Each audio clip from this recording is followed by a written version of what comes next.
अस्मद्गुरु परमगुरु निर्विवरपूर्णौ सयामुनं रामं पद्माक्षणापशतजिच्छेनेशरमारमापतीं वन्दे वन्दे बृन्दावनचरं वल्लवीजनवल्लभं जयन्ती सम्भवन्तां भूषणं श्रीमान् वेङ्कटनाथार्य कविताचार्य सन्निधत्तां सदा नामं लक्ष्मणमुनिस्तुतिगृह्णात् मामकम् प्रसादयति यत्सूक्तिः स्वाधीनपतितां स्थितिं समप्याद्यं गुरुं वन्दे कमलागृहमेदिनं प्रवक्ता छन्दसां वक्ता पञ्चरात्रस्य स्वयम् இந்த முதல் ஸ்லோகமான இருக்கக்கூடிய இதுல இது மங்கள ஸ்லோகமா இதை நாம் பாவிச்சிருக்கோம். மங்கள ஸ்லோகமா அனுபவிச்சுட்டு அதுல வஸ்து நிர்தேசம் அப்படின்னு மங்கள ஸ்லோகத்துல மூன்று விஷயங்கள் இருக்கும். இஷ்ட தேவதா நமஸ்காரம் ஒண்ணு இருக்கும். அதுக்கப்புறம் இதை கேட்கிறவாளுக்கு இந்த கிரந்தத்தை வாசிக்கிறவாளுக்கு பலன் இருக்கும். அப்புறம் இந்த கிரந்தத்துல சொல்லக்கூடிய விஷயம் என்ன அப்படின்றது இருக்கும். அந்த ரீதியில அந்த வஸ்து நிர்தேசத்துல இது பாஷ்யக்காரருடைய பிரபாவத்தை சொல்லக்கூடிய கிரந்தமானதுனால பாஷ்யக்காரர் பண்ணினதான இந்த பாஷ்யம் என்ன, அதோட கூட இன்னொரு பாஷ்யம் கீதா பாஷ்யம் என்ன, இந்த பாஷ்யத்தை இது வஸ்து நிர்தேசமா இந்த மங்கள ஸ்லோகத்துல குறிக்கிறது அப்படின்னு பார்த்தோம். இப்போ அதுக்கு அடுத்தது கீதா பாஷ்யத்தை பார்த்துட்டு வரோம். இதுக்கு மேல நமக்கு பாஷ்யம் கீதா பாஷ்யம் பகவத் விஷயம் அப்படின்னு அந்த பகவத் விஷயமும் பாஷ்யக்காரால் நியமிக்கப்பட்டு தான் திருக்குறுகை பிரான் கொள்ளலாம். அதையும் இந்த வஸ்து நிர்தேசத்துல காண்பிக்கிறது குறிக்கொள்றது, அதை அனுபவிப்போம்னு சொன்னோம். இப்போ கீதா பாஷ்யத்தை வஸ்து நிர்தேசமா இது குறிக்கிறது அப்படின்னு சொல்லிட்டு அந்த கீதா பாஷ்யத்துக்கும் மூலமான ஆளவந்தாருடைய கீதார்த்த சங்கிரகத்தை கொண்டு நாம இந்த வஸ்து நிர்தேசத்தை அனுபவிக்கிறோம். அப்படி அனுபவிச்சுட்டு முதல் ஸ்லோகத்துல அந்த கீதார்த்த சங்கிரக முதல் ஸ்லோகம் இருக்க, அந்த முதல் ஸ்லோகத்துல இருக்கிறது. முதல் ஸ்லோகத்துல அவரே சங்கிரகிச்சிருக்கார் கீதையில என்ன சொல்றது அப்படின்னு சொல்லிட்டு. கீதையானது சர்வ உபனிஷத்துக்களுக்கும் சாரமா இருக்கிறதுனால அதுல சர்வ உபனிஷத்துக்களுக்கும் சாரமா இருக்கிறதுனால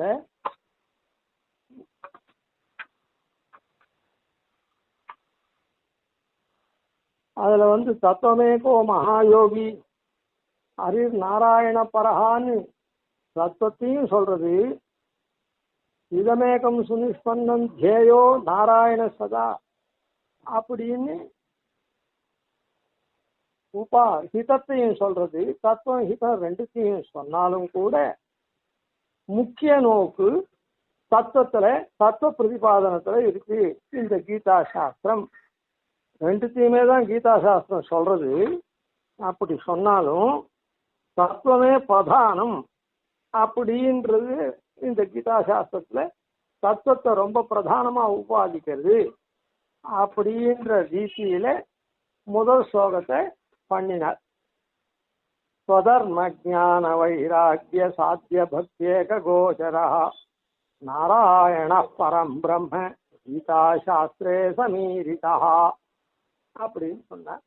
இந்த ஸ்வதர்ம ஞான வைராக்கிய எல்லாத்துக்கும் அடைவே அங்கேயும் பதம் இருக்குது அப்படின்றத அனுசந்திச்சோம். ஸ்வதர்மம் அப்படின்றதுனால வர்ணாசிரம தர்மத்தை குறிக்கிறதுனால விவித விசித்திரமான வர்ணாசிரம தர்மம், ஆச்சரியமான வர்ணாசிரம தர்மம் ஒவ்வொருத்தருக்கும் ஒரு மாதிரி இருக்குது. அப்படி இருக்கிட்டே அது உபாசனத்துக்கு அங்கமானது. அப்படியான அது கர்மயோகத்துக்கு அப்படி இருக்கிறதுனால அது அந்த ஆச்சரியமா இருக்கு. ஞானம் இருந்தாலும் இல்லாட்டாலும் முதல்லயே கர்மா தான் ஆரம்பிக்கிறதுனால கர்மா இல்லாத ஒரு க்ஷணம் கூட தோன்றின நாள்லேருந்து ஒரு க்ஷணம் கூட இருக்க முடியாதனால ஆத்தியம்ன்ற சப்தத்தினாலையும் அந்த கர்மா விவிதமா இருக்கிறதுனால அந்த வர்ணாசிரம தர்மம் விவிதமா இருக்கிறதுனால கமப்பின்ற சப்தத்தினாலேயும் கமப்பியாத்தியம் அப்படின்றது ஸ்வதர்மத்தை குறிக்கிறது அப்படின்னும் ஞானம்ன்றது அந்தகார நிவர்த்தியானதுனால குரு சப்தம் அந்த இடத்துல ஞானத்தை குறிக்கிறதுன்னும் இதனால ஏற்படக்கூடிய வைராக்கியம் வீத்தராகம் இருக்குது மற்றத்துல பற்றற்ற தன்மையும் எம்பெருமானத்துல பற்றா இருக்கக்கூடிய தன்மையும் அதனால மற்றதுல பற்று இல்லாம ஒன்னுத்துல மாத்திரம் பற்று இருக்கு அந்த வந்தேன்ற சப்தம் அதை காண்பிக்கிறது அந்த வைராக்கியத்தை காண்பிக்கிறது அப்படின்னும் இப்படி இதனால ஏற்படக்கூடியதான சாத்திய அதனால உண்டாகக்கூடியதான பக்தி இருக்குதே அந்த பக்தி ஒன்றுக்கே பக்தியேக கோச்சரா சாத்திய பக்தியேக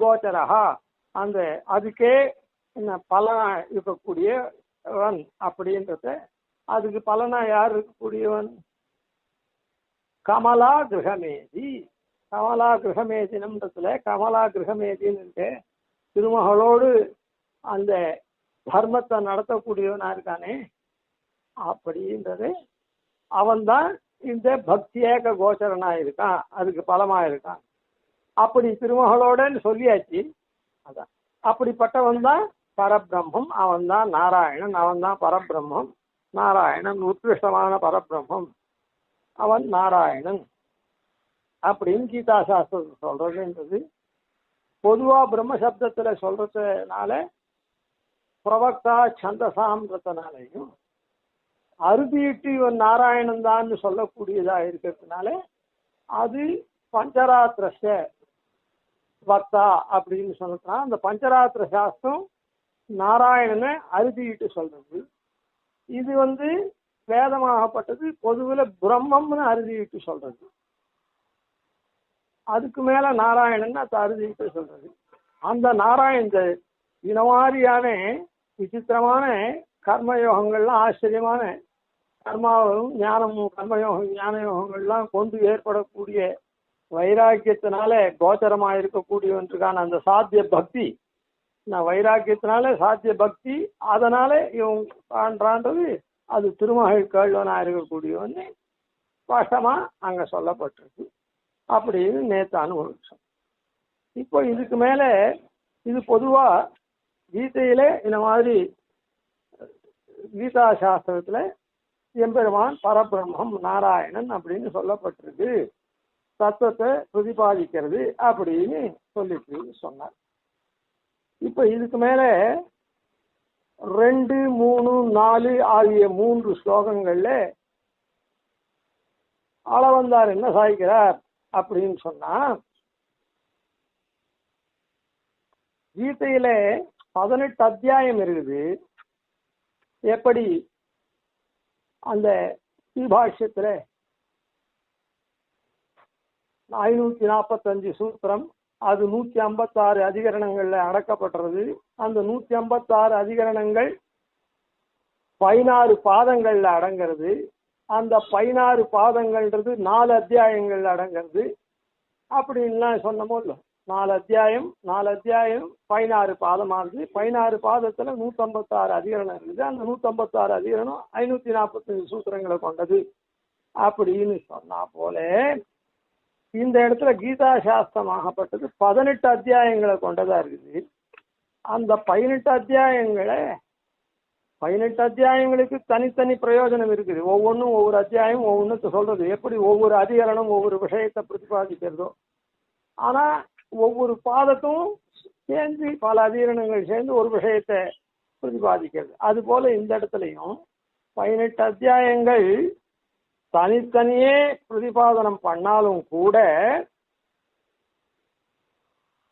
என்ன பண்றது அப்படின்னா 6 அத்தியாயங்களா ஷட்கம்னு பேர். 6 அத்தியாயங்கள் சேர்ந்தது ஒரு ஷட்கம். ஆன மாதிரி 3 ஷட்கங்கள் இருக்கின்றன இந்த இடத்துல. முதல் 6 அத்தியாயம் ஒரு ஷட்கம், 2வது 6 அத்தியாயம் 2வது ஷட்கம், 3வது 6 அத்தியாயம் 3வது ஷட்கம் அப்படின்னு 3 ஷட்கத்துக்கு பிரயோஜனம் இருக்கு. அதான் 3 சக்கம் முறையே ஒவ்வொன்றத்தை சொல்றது. அதுக்காக இவர் 3 ஸ்லோகங்களை பண்ணியிருக்கார். ஒவ்வொரு சக்கத்திலையும் என்ன சொல்றது, அதுக்கப்புறம் தான் ஒவ்வொரு அத்தியாயத்திலையும் என்ன பிரதிபாதிக்கப்படுறதுன்றத 18 ஸ்லோகங்கள்னால சொல்லியிருக்கார். அதனால இப்போ இந்த 3 சர்க்கங்களுடைய சங்கிரகத்தை சொல்லிருக்காரு. 3 சர்க்கங்கள் என்ன சொல்றது சுருக்கமா அப்படின்னு சாத்திருக்காரு. அதையும் இந்த முதல் ஸ்லோகத்துல காமிக்கிறது. இப்படி பொதுவா தத்துவ விஷயமா காமிக்கிறதுன்னு சொன்னது மாத்திரம் இல்லாம கீதா சாஸ்திரமானது ஒவ்வொரு சட்டத்திலையும் என்ன சொல்லிருக்கு அப்படின்றத ஆளவந்தார் சாத்திருக்காரு. அதே போல இதுவும் நமக்கு இதை தெரிஞ்சுட்டோம்னா ஒவ்வொரு சட்டத்திலும் என்ன சொல்லியிருக்குன்னு தெரிஞ்சுட்டோம்னா அதெல்லாம் இங்க இந்த பதத்தினால குறிக்கப்படுறது அப்படின்றத நாம சுலபமா இது பண்ணணும். அதனால 2வது ஸ்லோகம் கீதார்த்த சங்கிரகத்துல அது முதல் சட்டத்தை குறிக்கிற ஸ்லோகம். அது என்னது அப்படின்னு சொன்னா, ஞான கர்மா ஆத்மிகே நிஷ்டே யோக லக்ஷேஷு சம்ஸ்கிருதே ஆத்மானுபூதி சித்தியத்தே பூர்வசக்கேன ஸ்தோதிதே. ஞான கர்மாத்மிகே நிஷ்டே யோக லக்ஷே சுசம்ஸ்கிருதே ஆத்மானுபூதி சித்தியத்தே பூர்வசக்கேன ஸ்தோதிதே. பூர்வசக்கம் முதல் சக்கத்துல என்ன சொல்றது, முதல் 6 அத்தியாயங்கள்ல அப்படின்னு சொன்னா, ஆத்மானுபூதி சித்தியர்த்தே, ஆத்மானுபூதி சித்தியர்த்தம். ஆத்மானுபூதி அப்படின்னா இடைவிடாது இதான் முக்தானுபூத்தின்னு சொல்றமே, அதாவது முக்ததசையில பெறக்கூடிய பலன் போல ஆத்மானுபூதி அப்படின்றது ஆத்ம சாட்சா்காரம். அதே தொடர்ச்சி அந்த ஆத்ம சாட்சா்காரமான பலசித்தி இருக்க அத பிரயோஜனமா கொண்டதா இருக்குது. முதல் சட்டத்துல சொல்ற விஷயம் என்னது, ஞான கர்மாத்மிகே நிஷ்டே, ஞான யோகம் கர்மயோகம் அப்படின்னு சொல்லக்கூடிய 2 விஷயங்கள் முதல் 6 சட்டத்துல சொல்லப்படுறது அப்படின்னு சொல்றேன். சோதித்தே சொல்ல அந்த ஞான கர்மாத்மிக எப்படி இருக்குது அப்படின்னு சொன்னா,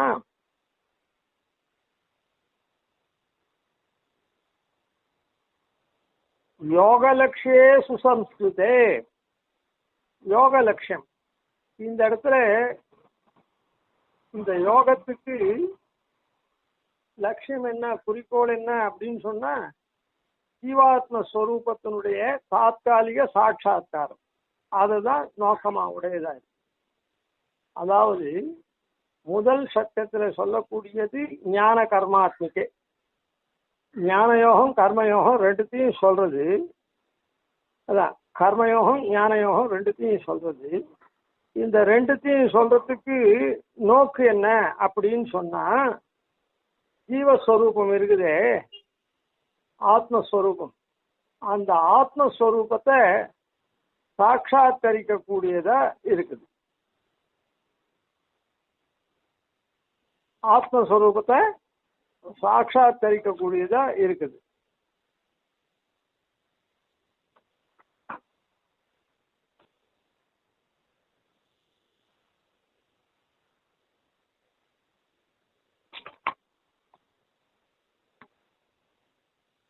அதாவது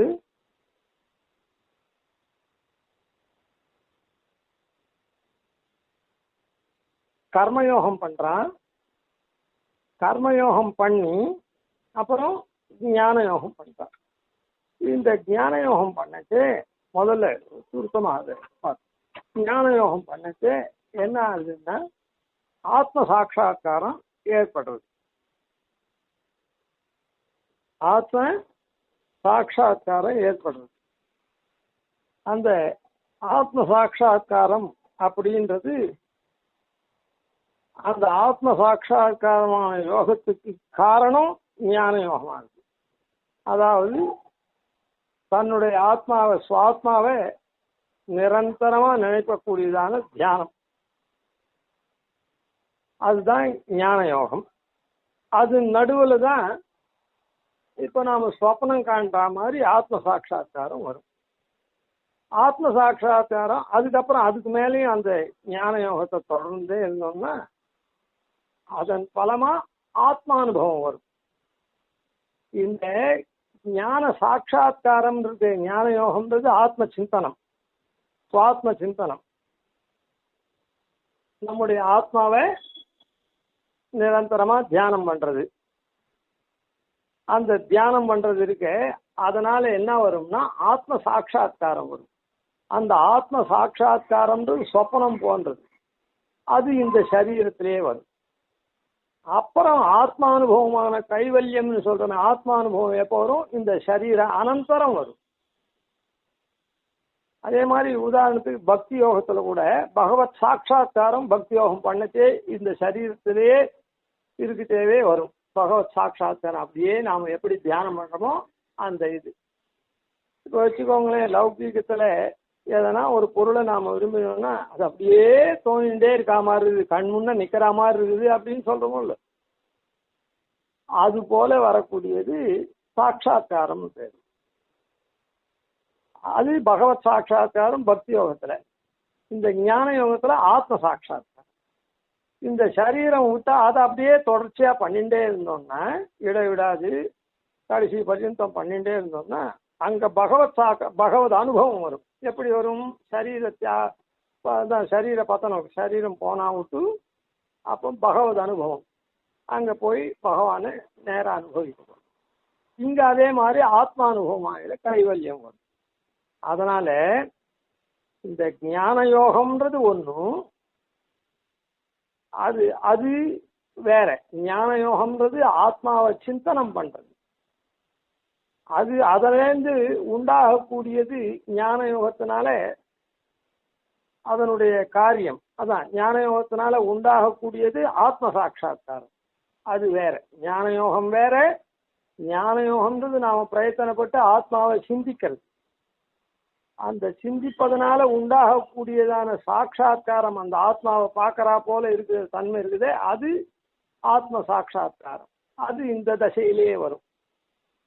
அதுக்கப்புறம் இதன் பலமா ஆத்மானுபவம் அப்படின்னு சரீர பதனானந்தரம் வரும். அது வேற.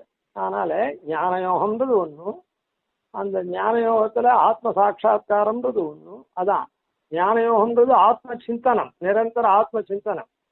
அதனால தாத்காலிகமாக ஏற்படக்கூடிய ஆத்ம சாட்சா்காரம் இப்போ ஏற்படக்கூடியது. அதுக்கப்புறம் அது பலனா ஆத்மானுபவம் வரும் இந்த சரீரத்தெல்லாம் விட்டு. சரி, அதனால இப்போ என்ன அப்படின்னா அந்த ஜீவாத்ம ஸ்வரூப சாட்சா்காரத்தை நோக்கா உடையதா இருக்குது. எது? இந்த ஞானம் கர்மம், இந்த ரெண்டும், ஞான யோகம் கர்மயோகம் ரெண்டும். அது எப்படி அப்படின்னா சுசம்ஸ்கிருதே, அது ஆத்மசம்ஸ்காரத்தை நோக்கா உடையதா இருக்கிறது. வெறுமை பண்ணா வராது. சுசம்ஸ்கிருதே, நன்றாக சம்ஸ்காரம் பண்ணப்பட்டதா இருக்கணும். அப்படின்னு சொன்னா என்னன்னா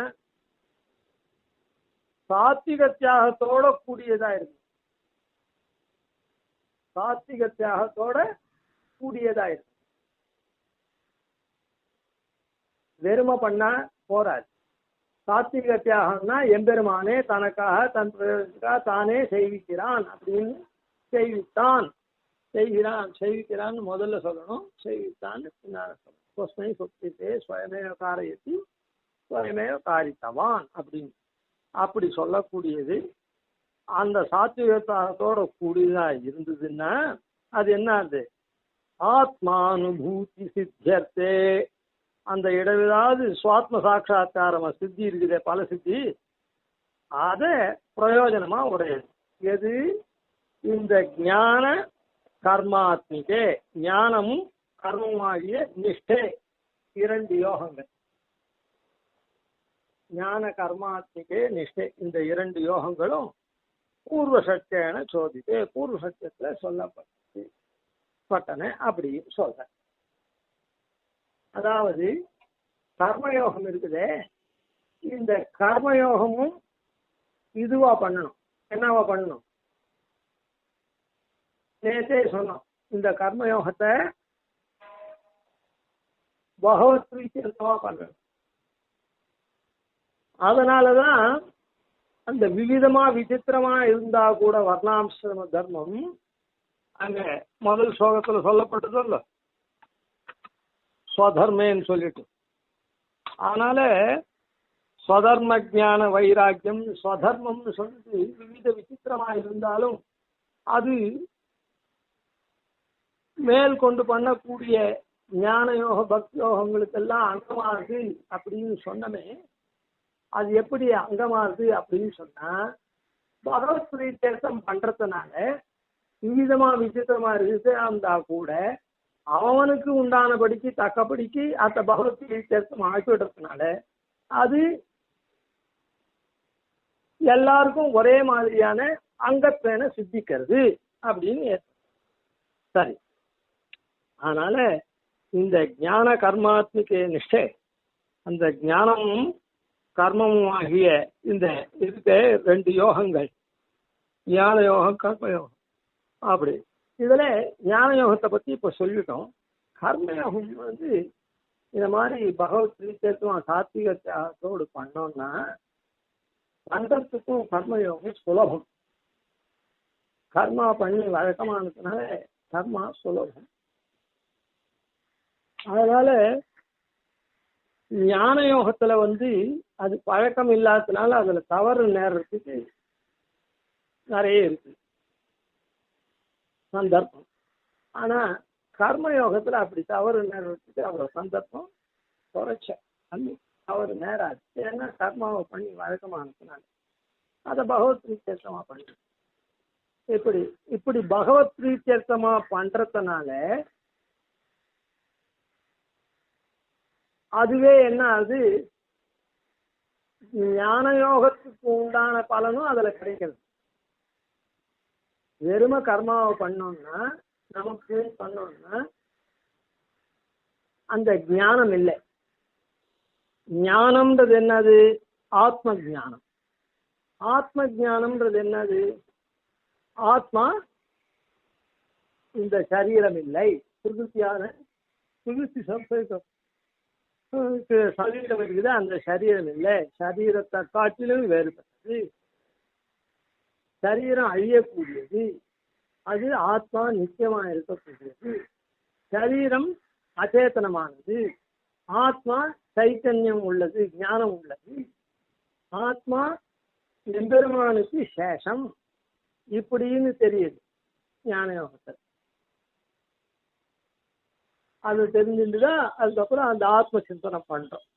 ஆத்மாவை தெரிஞ்சுட்டுதானே சிந்தனம் பண்ண முடியும். அதனால ஆத்ம ஞான யோகம் இந்த மாதிரியான விஷயங்களை தெரிவிக்கிறது. அத்தை நாம சிந்தனம் பண்றோம். இப்போ கர்மயோகத்துல சுசம்ஸ்கிருதே அப்படின்னு இருக்கிறதுனால அதை நாமும் பகவத் பிரீத்தியர்த்தம், அதாவது சாத்விகத்தையாக புரஸ்கரமா பண்றதுனால அப்ப என்ன ஆகுதுன்னா, இந்த கர்மா பண்றது நமக்கு இல்லை, இந்த சரீரத்துக்கு இல்லை, இந்த சரீரத்தை தாங்கக்கூடிய ஜீவனுக்கு இல்லை, இதெல்லாம் ரெண்டுத்தையும் உபயத்தையும் நியமிக்கக்கூடிய எம்பெருமான் பொருட்டு இதெல்லாம் அப்படின்றதுனால இவ்வளவு அங்க ஞான யோகத்துல என்ன ஞானம் இருக்குதோ அந்த ஞானம் இந்த கர்மயோகத்திலையும் வந்துடுறது இல்லை.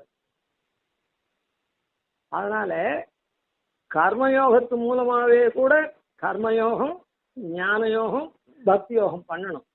ஸ்வதர்ம ஞான வைராக்கிய சாத்திய பக்தி அப்படின்னு சொன்னாரு. இதனால சாத்தியமாகக்கூடிய பக்தி யோகம்னு சொன்னாரு.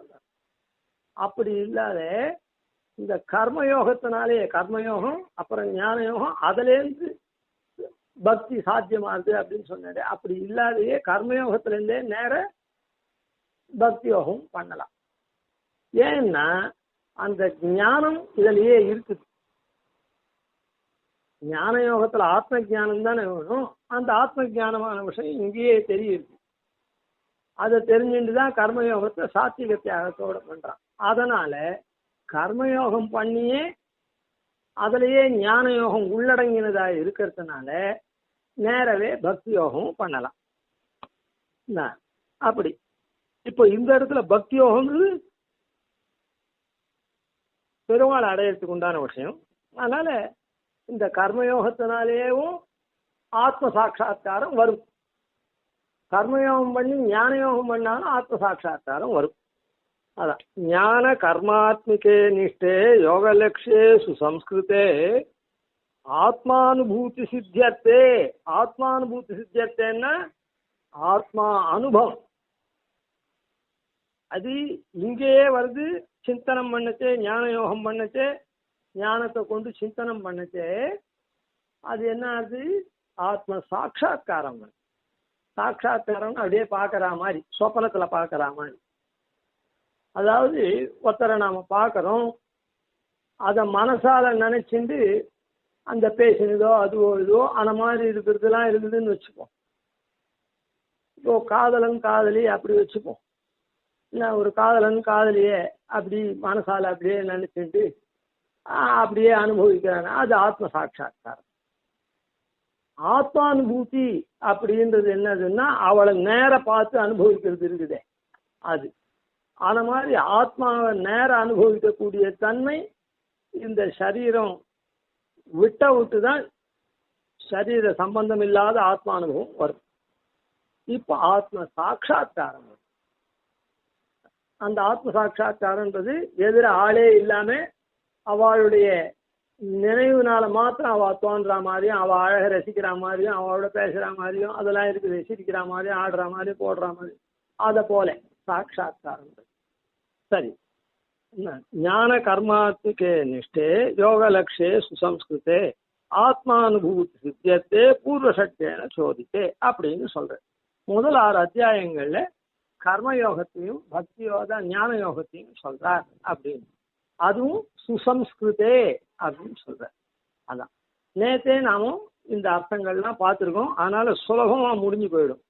எப்படி அப்படின்னு சொன்னா, கமபி அப்படின்றதுனால ஆச்சரியமா இருக்குது, ஆச்சரியமா விலட்சணமா இருக்குதுன்னு அர்த்தம். எப்படி விலட்சணமா இருக்குது? நமக்குன்னு நாம பண்ணல. ஆத்யம்ன்றது கர்மா, அப்புறம் ஞானம் குருன்றது அதை பார்த்தோம். அதனால கமபி ஆத்யம் கமபி குரும் அப்படின்னு இதெல்லாம் சுசம்ஸ்கிருதமா இருக்கிறதுனால விலட்சணமா இருக்குது. அது ஆத்யம் அதான் கமபின்ற பதம் காண்பிக்கிறது. ஆத்யம்ன்றது பிரதானமான எப்பவுமே ஆரம்பத்திலேருந்தே இருக்கக்கூடிய கர்மயோகத்தை சொல்றது. குருன்றதுனால அந்தகாரம் போன விஷயமா இருக்கக்கூடிய ஞான யோகத்தை சொல்றது. அதனால கமப்பியாத்தியம் குரும் அப்படின்றது இந்த பூர்வ சட்டத்துல சொன்ன இந்த கர்ம யோகத்தையும் ஞான யோகங்களும் பூர்வ சட்டத்துல சொல்றதுன்னு சொன்னேன். அதை இந்த பதங்கள் குறிக்கிறது அப்படின்றது. மேல அனுபவிக்கும். கவிதார்க்கிக சிம்ஹாய கல்யாண குணசாலினே ஸ்ரீமதே வெங்கடேஷாய வேதாந்த குரவே நமஹ. ஆதிவன்ஷடகோபாதீன் பஜே நிஷம் ஸ்ரீரங்கபூர்வஷடஜித்யதீசான பதாஸ்ரயம் ஸ்ரீவத்சவம் சதிலகம் வந்தே ஸ்ரீகிருஷ்ணதேசிகம்.